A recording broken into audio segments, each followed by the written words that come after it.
Let's now bring in Congressman Tim Burchett, Republican from Tennessee. He's also on the DOGE committee.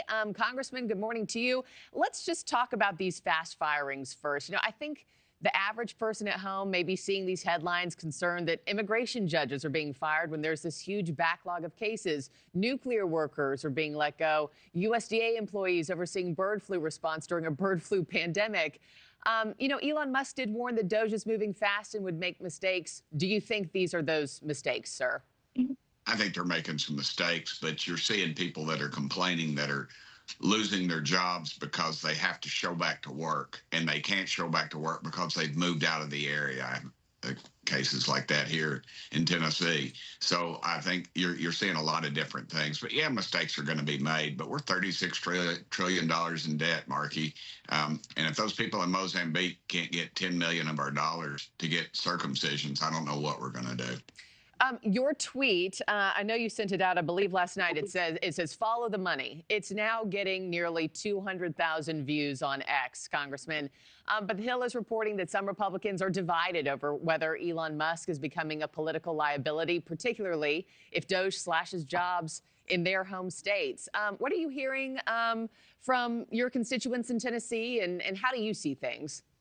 Overall, they support it. There are instances, sure, where people are upset or concerned, but the reality is, again, we're $36 trillion in debt, at $1 trillion every 100 days.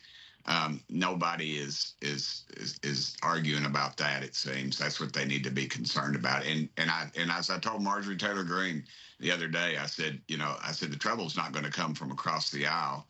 We know we've got some Marxists over there. I said the trouble's going to come within our own party. And that's why I think they've got 100 to 150 days. I think that's why they're going so fast and furious right now with all this to get it done. Mm-hmm. I know the Democrats have been sounding the alarm over the president's shakeup at the DOJ as he now calls for the firing of all remaining Biden-era U.S. attorneys.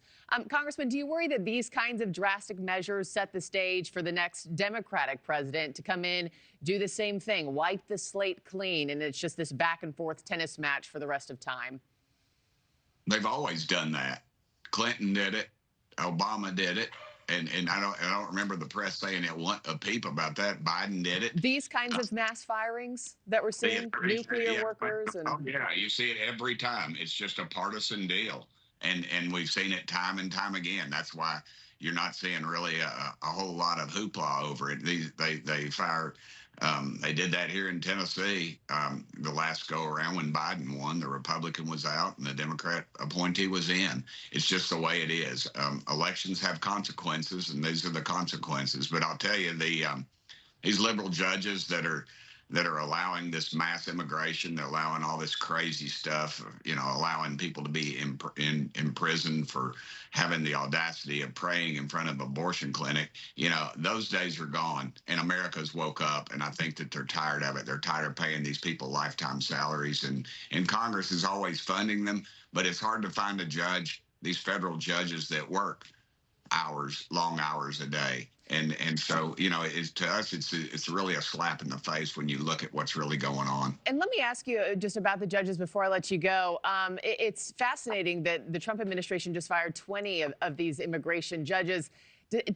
In your mind, does that contradict his mission of fortifying the border, getting these asylum cases moved through the system, 3.7 million of them? Does that move make sense to you, Congressman? Well, yeah, it actually does, because the ones that apparently that were let go were the ones that were part of the problem, that were allowing all this mass immigration. And it's not mass immigration. These people are coming here illegally. But hadn't 13 of them not even been sworn in yet as judge? Well, if you look at their criteria, I think it's totally within the parameters of the president. It's his job to promote and demote, and clearly he's demoting. And I think it's clearly within his job parameters. Until I'm sure the courts will step in and defend themselves, which is kind of an oddity that we'll see. But I think it's totally up to him. We've got to clear the slate, and if the system's broke, then why do we keep adding on to it, Markie?